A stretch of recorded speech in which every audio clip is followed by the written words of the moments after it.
Bonjour, c'est Cryptofab. Alors aujourd'hui, j'aimerais vous montrer une façon simple en fait de gagner des jetons TIA. Alors TIA en fait c'est le jeton de la blockchain Celestia, la blockchain modulaire qui sert notamment à traiter la data de différentes blockchains. Donc, c'est une blockchain assez prometteuse. Le problème c'est que le jeton TIA est monté très vite. Suite en fait à l'airdrop qui a eu lieu vers le mois de novembre dernier. Donc c'est pas forcément un bon investissement aujourd'hui, mais il y a quelques astuces en fait pour en gagner.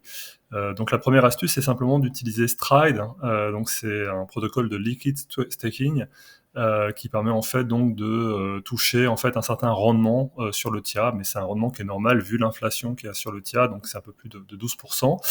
Une autre astuce consiste à jouer justement sur le taux de change de ce jeton de liquid staking. En fait, ce que vous pouvez faire, c'est acheter des TIA, par exemple, sur Binance, les envoyer sur un portefeuille Kepler. Donc ça, c'est un portefeuille que vous devez créer avec une seed phrase, etc. Et en fait, après, une fois que vous avez donc ces jetons TIA sur Kepler, vous pouvez les changer pour du STTIA. Donc il y a deux façons de les changer pour du STTIA.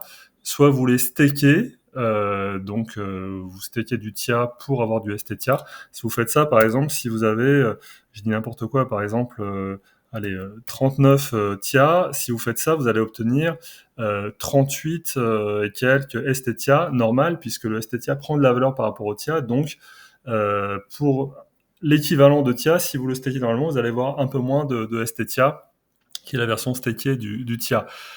Une autre façon de faire, vous allez voir tout de suite une différence assez importante, et sur des gros montants, ça peut jouer, c'est que vous prenez directement donc le swap, les petites swaps en fait de Kepler, qui passe en fait par Omnosis, et là vous tapez par exemple 39 TIA et vous en obtenez un de plus de STTIA par rapport à là. Alors vous voyez que les montants en dollars sont assez incorrects, ça c'est assez intéressant, mais factuellement, et je l'ai fait de mon côté, si vous passez par l'outil swap de Kepler, donc l'outil tout simple, vous obtiendrez un STTIA de plus que si vous stakez via le protocole Stride. Donc ça, c'est déjà assez intéressant.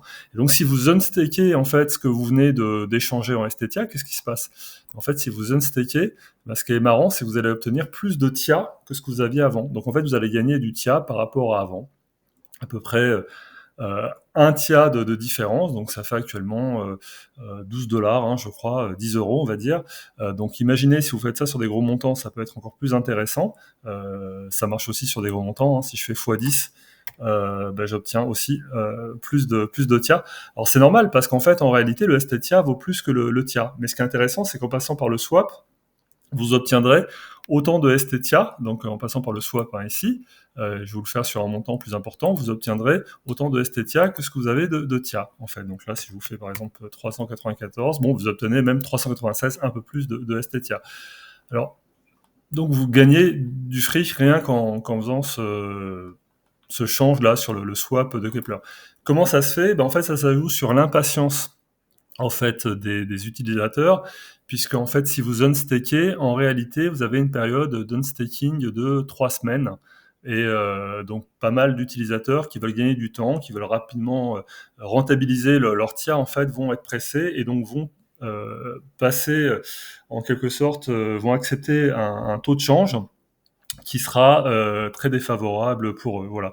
Donc si vous jouez sur cette impatience, si vous avez le temps en fait d'attendre 3 semaines à chaque fois pour unstaker, vous pouvez faire un gros profit à chaque fois en swappant directement initialement votre TIA pour du STTIA via l'outil de swap de Kepler. Je me répète un petit peu.